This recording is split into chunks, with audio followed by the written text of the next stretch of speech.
November 15th, 2010. Some stories break something inside you the moment you hear them. This is not just a story of death.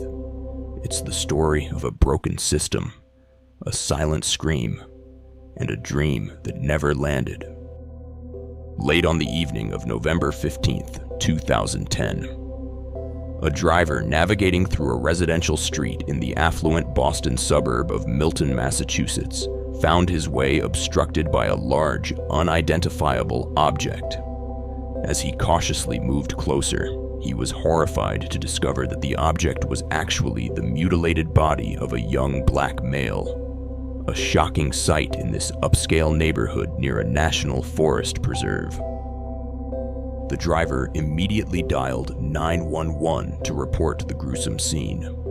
The Milton Police Department swiftly arrived and began investigating the body, searching for any indication of the cause of death or any information that might help identify the young man. However, their search revealed no ID, wallet, gunshot wounds, or stab wounds. The only items they found were a crumpled hall pass in the back pocket of the boy's jeans and a shattered plastic card.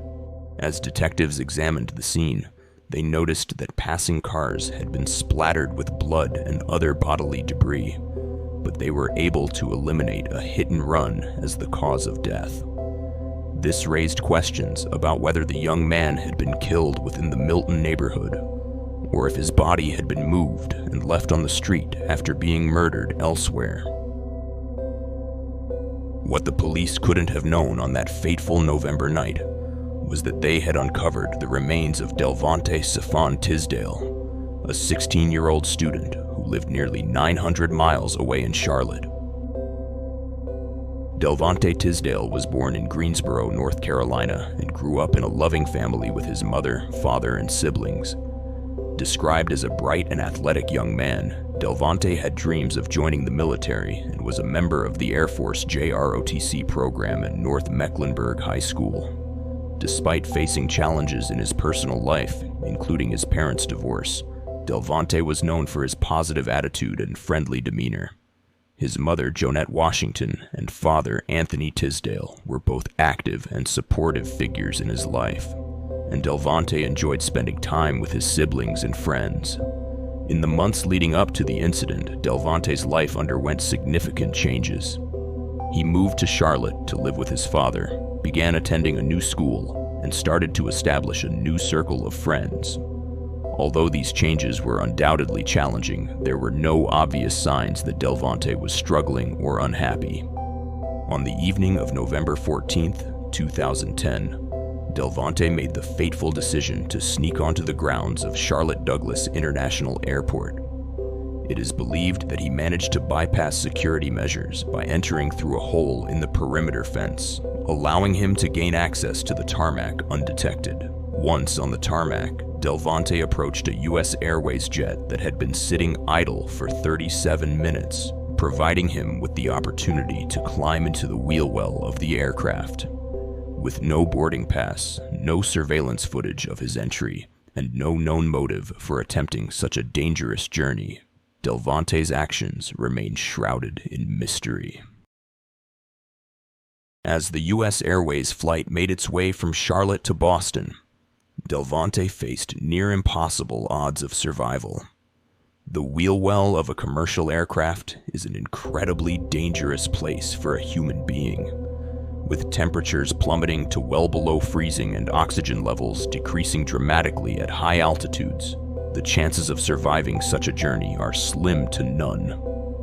Tragically, as the plane began its descent into Boston and the landing gear was lowered, Delvonte fell from the aircraft, landing on a residential street in Milton, Massachusetts.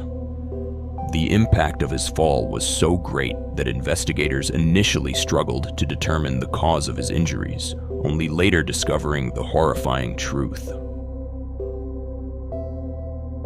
In the aftermath of Delvonte's death, multiple investigations were launched by various agencies, including the Transportation Security Administration, TSA, the Federal Aviation Administration, FAA, and the Charlotte Mecklenburg Police Department.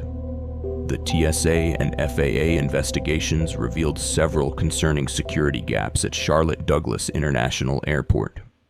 It was determined that Delvonte had likely entered the airport grounds through a hole in the perimeter fence.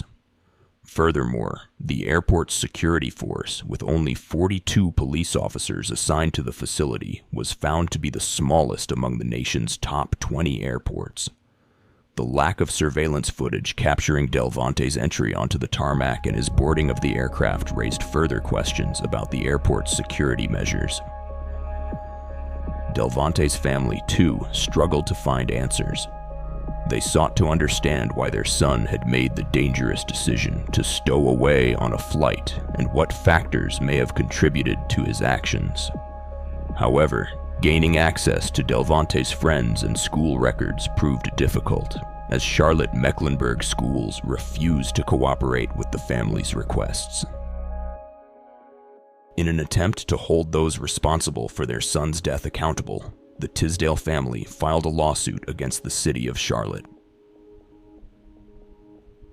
Despite the family's efforts, the lawsuit was dismissed by Superior Court Judge Hugh Lewis, who ruled that there was no evidence to suggest that the city had acted willfully or wantonly, the legal standard required for a landowner to be held liable for a trespasser's actions.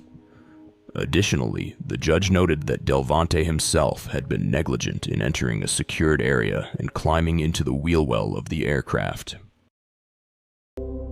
Based in part on a handprint in grease found inside the wheel well of the Boeing 737 that had taken off in Charlotte, authorities later concluded that Tisdale had snuck onto the grounds of the nation's 11th busiest airport and secreted himself in the wheel well of Boston-bound U.S. Airways Flight 1176.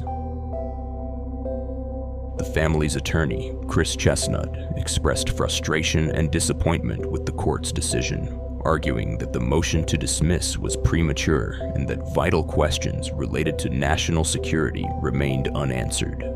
The Tisdale family, determined to find justice for their son, continued to explore avenues of appeal. So what do you think Delvonte really is? Do you think that the discovery of his body far from his house confirms that he fell out of the plane,